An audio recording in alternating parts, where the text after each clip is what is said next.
People naturally are social. With or without the internet, they're social. It's part of our nature. There's also a number called Dunbar's number, which restricts the human brain to about 150 people. That's how many people you can hold in your head at one time. But social networks allow you to facilitate that even further and accelerate it. You can communicate with a lot more than 150 people.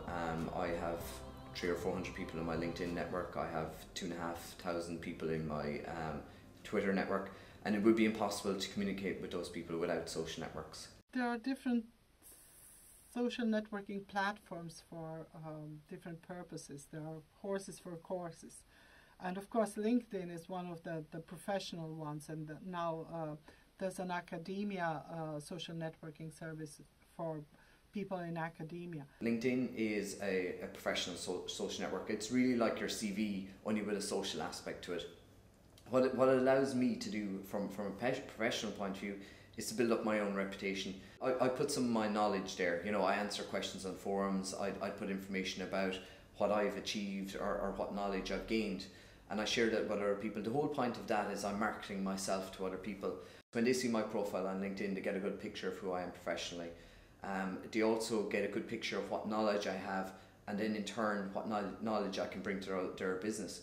The first thing with LinkedIn is that you'll be surprised who you know, and even when you start off, I suppose before you do anything really with it, you know, you need to spend 3 or 4 months on LinkedIn. Just as you meet people, you say, look, you're on LinkedIn, can I link up with you?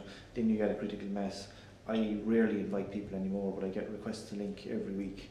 If you're like me, a business person, your reputation is very important. It's best that you, I suppose, control the information that goes out there and build up trust with your network, as opposed to someone else deciding it. I mean, if you want to find out about anyone now, you can Google it. It's so simple to find out about anyone. What I'm aware of with the technology is the sense of the ease of access to information about people, which is very different to what it was before.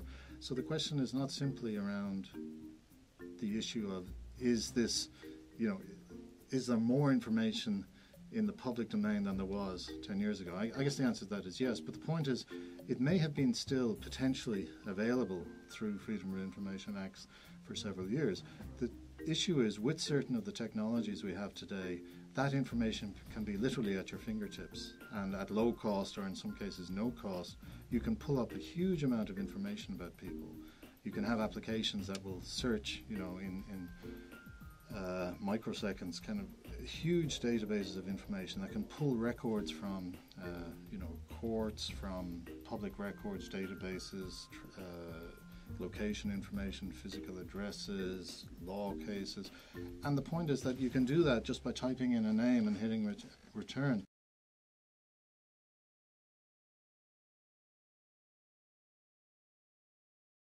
The crux to setting up a business really is marketing, and that's creating awareness firstly, and then creating interest in your product, and then creating a sale. So the first thing I suppose to say is that you do have to invest in marketing. Then the next thing is what's the best option for yourself. That depends really very much by sector.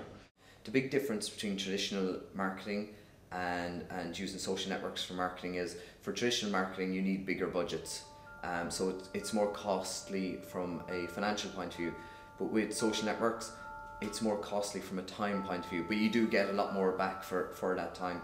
So smaller companies have smaller budgets and maybe more time because cash is more constrained in the current environment. So yes, they can take a better advantage of it. I've seen a lot of small Irish companies getting a buzz out and becoming very popular overnight all over the world because they were providing a good service, which wouldn't have been possible with traditional marketing means. Between LinkedIn, between answering emails, between Facebook, between Twitter and blogging, it takes up, you know, easily 30% of my time. But what I would say, it's time well spent.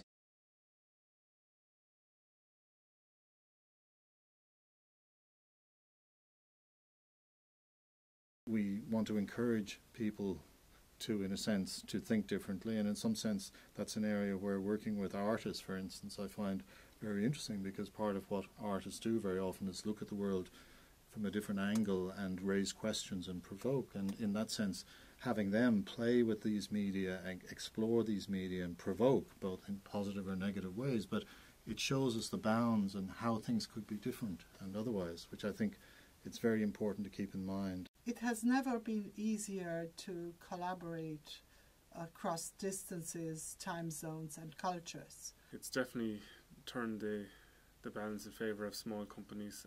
There's a fantastic opportunity to meet like-minded people, to find people who have common interests, and there's more space for collaboration than ever. In hard times like this, people tend to cut marketing budgets, but that's probably not a good thing to do.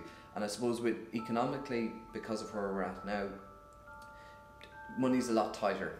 And as I compared before with versus traditional, it takes more time than money.